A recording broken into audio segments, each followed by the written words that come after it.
안녕하세요. 버블항목독방입니다. 구독과 좋아요, 알림 설정, 회원 가입 부탁드리겠습니다. 새마을금고가 오늘 오후에 난리가 났었습니다. 모바일 앱 한때 마비가 돼서 접속 불가 상태에 이르게 됐고요. 전산장애로 인한 일시적 접속 불가 안내문까지 공지를 할 정도였는데 정상적인 거래가 전혀 되지 않았고 최선을 다해서 신속하게 복구하도록 하겠습니다라는 그런 공지까지 띄울 정도로 상당히 시스템 오류가 심각할 정도였습니다.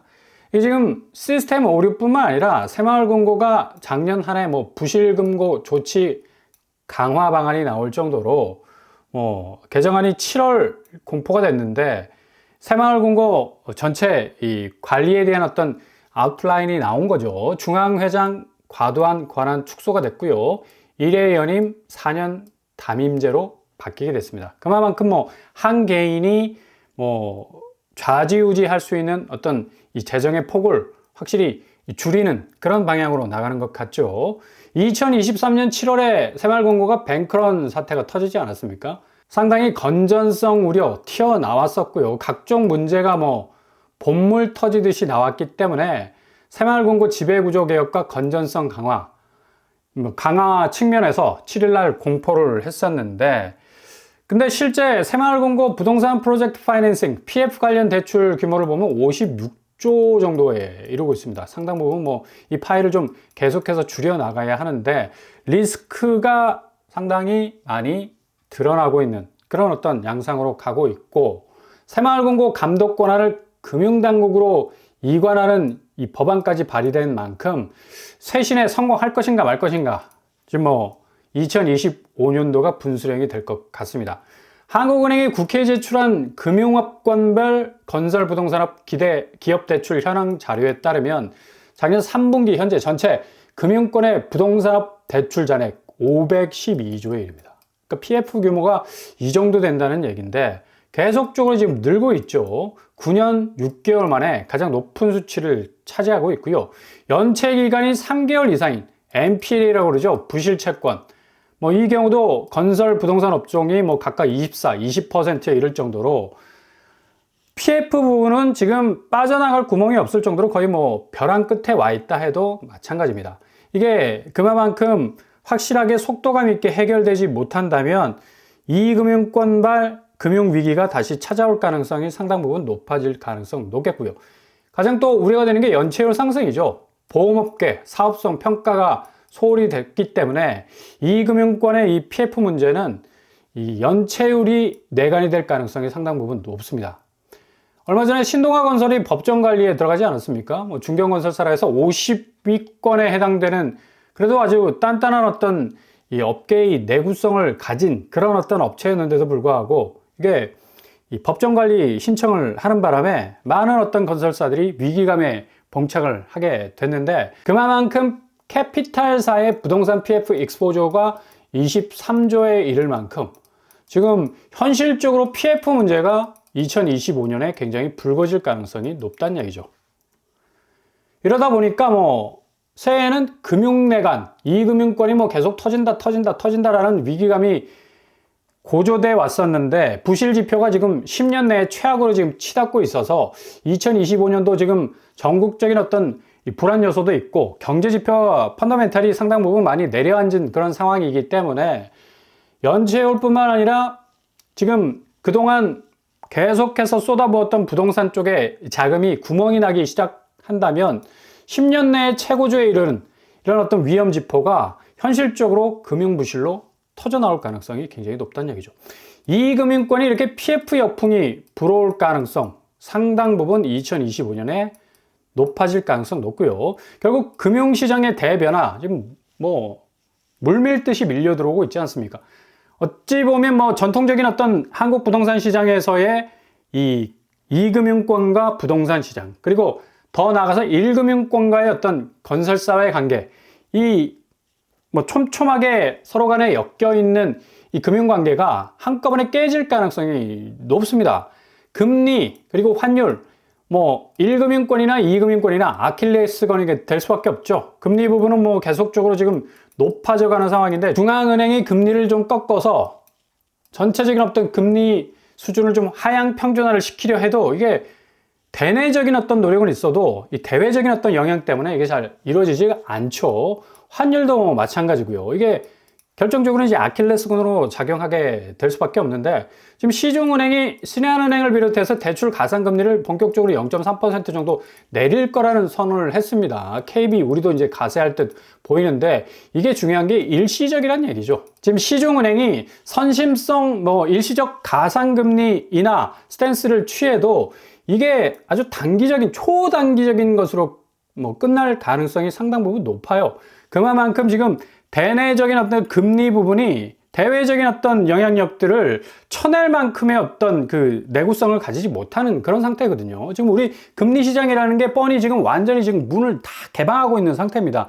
미국발 기준금리 영향을 엄청나게 지금 받고 있는 상황이기 때문에 아무리 자체적으로 가산금리 하향 조정한다고 해도 주담대 금리가 그닥 고객들이 안심하고 금리 부분에서 좀 저공 비행할 수 있는 그런 수준까지 금리를 내리진 못한다는 얘기. 이게 다시 치고 올라갈 수 있는 탄력성이 얼마든지 있다는 얘기죠. 가계대출 감소 영향으로 인해서 반년 만에 인하하겠다는 그런 소식도 나왔지만, 이게 은행들 빗장 열어서 가계대출 기지개 켠다고 하더라도 이게 대출 빗장 푼 은행권 벌써 연초부터 전세대출이 7천억 정도 지금 증가하고 있거든요. 이게 다시 작년 8월에 9조에 가까웠던 이 가계대출의 폭주가 다시 재현될 가능성이 높다는 얘기입니다. 지금 현재 은행권 가계대출 순증 추이가 8월에 9조까지 치솟았다가 천장을 뚫었죠. 12월에 1조 정도 증가 추이가 상당히 확 줄어드는 모습을 보였다고 해서 이렇게 단순 도식에 의해서 가계대출을 다시 빗장을 푼다면 이거 상당 부분 개인이 또 위험해질 수 있는 가능성이 높습니다. 그리고 최후의 전선에서는 이 스트레스 DSR 3단계가 시행이 될 예정입니다. 7월부터 시행이 되는데, 모든 이 은행권, 이금융권, 주택담보대출과 신용대출, 기타 대출 포함해서 기존 0.75에서 1.5포인트 정도 금리를 올려버리기 때문에 이게 체감될 수 있는 부분이 별로 없다는 얘기죠.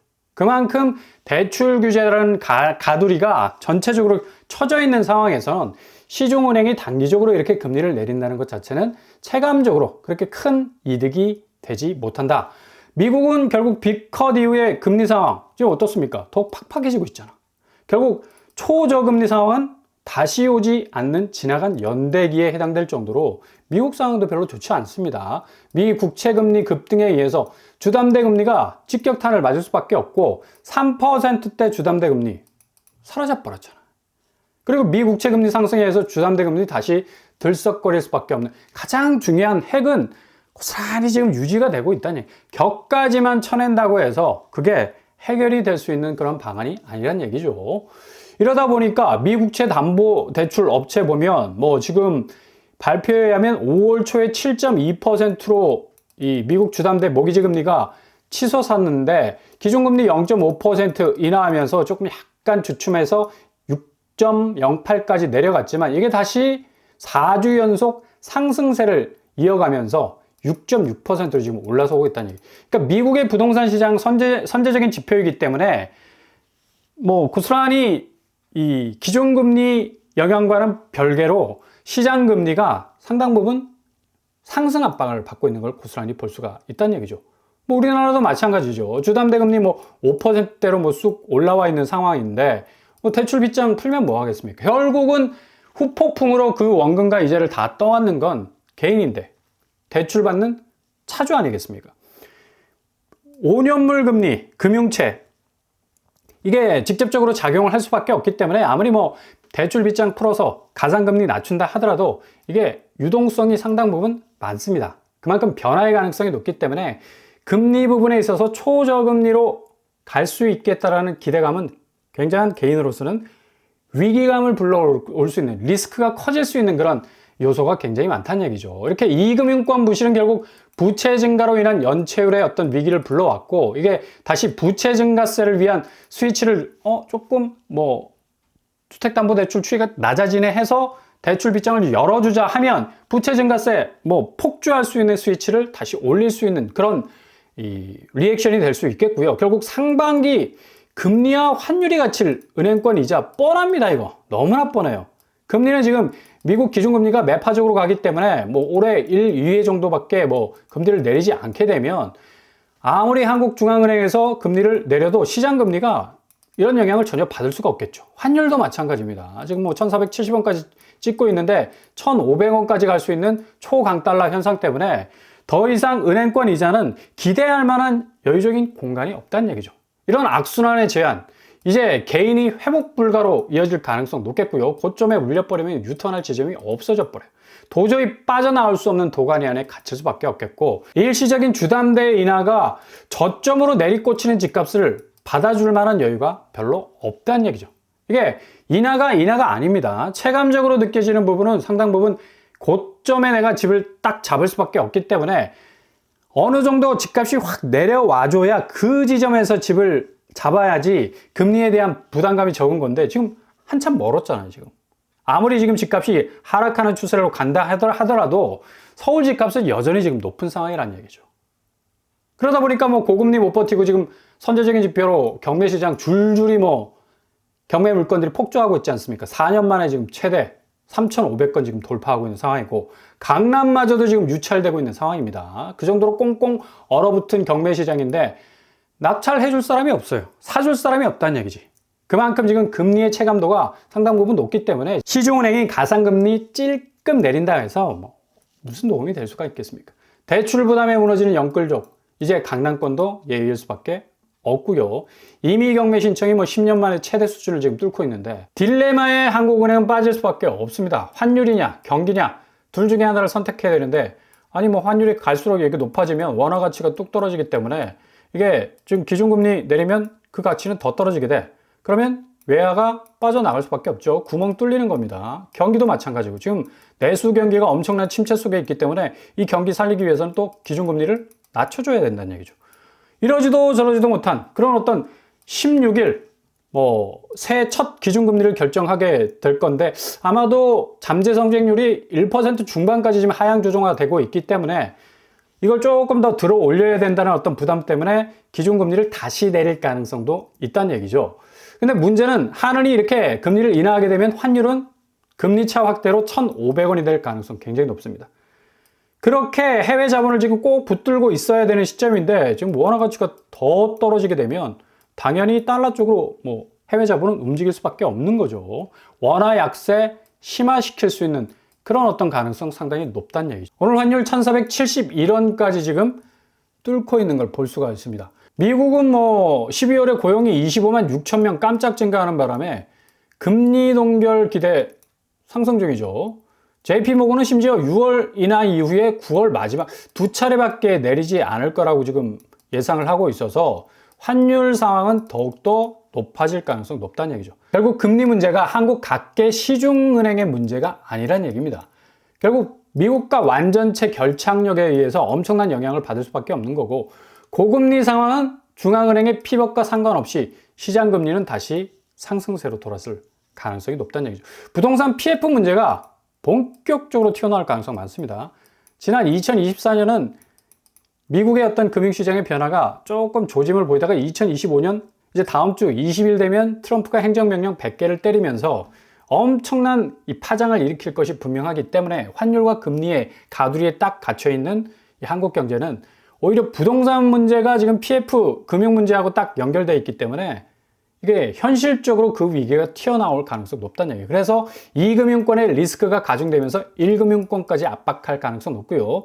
시중은행의 금리 스탠스는 고압박으로 갈 수밖에, 견디지 못하는 집값 될 수밖에 없고, 부채는 아마 폭발적인 양상으로 번져나갈 가능성이 높다는 얘기입니다.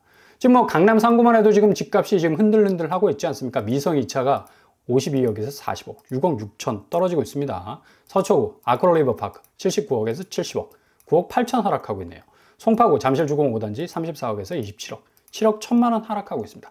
강남 상구가 이렇게 흔들거리는 거 이전에 잘 보지 못했죠. 강동구 역시 강남과 강북을 이어주는 브릿지 역할을 하는 곳인데 고덕그라시움 15억에서 11억, 4억 1천만 원 하락, 굉장히 포인트가 있는 이 가격 하락세라고 볼 수가 있죠. 당연히 노도강, 강북지역, 비강남권 역시 하락 추세, 상계주공 5단지 8억에서 4억, 반토막이 나오고 있습니다. 그리고 창동 주공 3단지 10억에서 6억 거의 반토막 수준이죠. 3억 6천 하락. 강북구 꿈의 숲 해링턴 플레이스 역시도 11억에서 8억 9천까지 2억 3천 정도 하락하고 있다는 얘기예요. 이렇게 강남 3구와 동시에 동반해서 노원구 그리고 도봉구, 강동구, 노도강까지도 분명한 영향을 받을 수 있다는 얘기.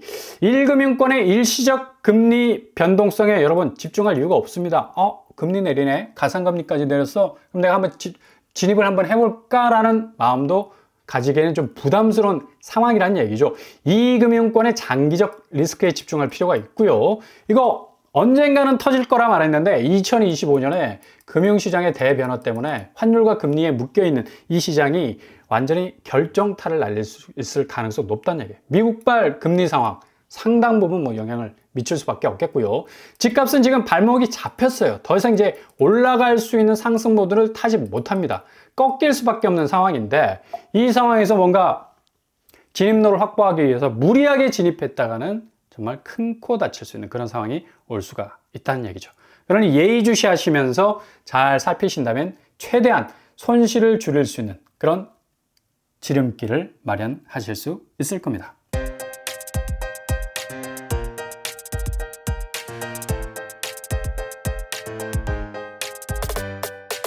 오늘의 부동산 캐릭터처 역시 이금융권의 장기적 리스크 이제 2025년에 본격적으로 현실화될 가능성 높겠고요. 지금 새마을금고를 비롯해서 저축은행 또 농협 등등등 이금융권의 이 부채 문제 그리고 PF 문제 이로 인한 연체율 결국에 미국발 금융 시스템의 확실한 변화 때문에 지금 집값은 완전히 지금 묶여있는 상황이고 이 묶여있는 상황에서 뭔가 빠져나올 만한 호재가 없기 때문에 2015년 이전에 그 집값으로 회귀될 가능성 상당히 높은 그런 상황이라 볼 수 있겠습니다. 오늘도 응원합니다. 항상 여러분의 길이 꽃길만 되실 수 있기를 바랍니다. 이상 로펌블 한복도파를 마치겠습니다. 구독과 좋아요 부탁드립니다. 감사합니다.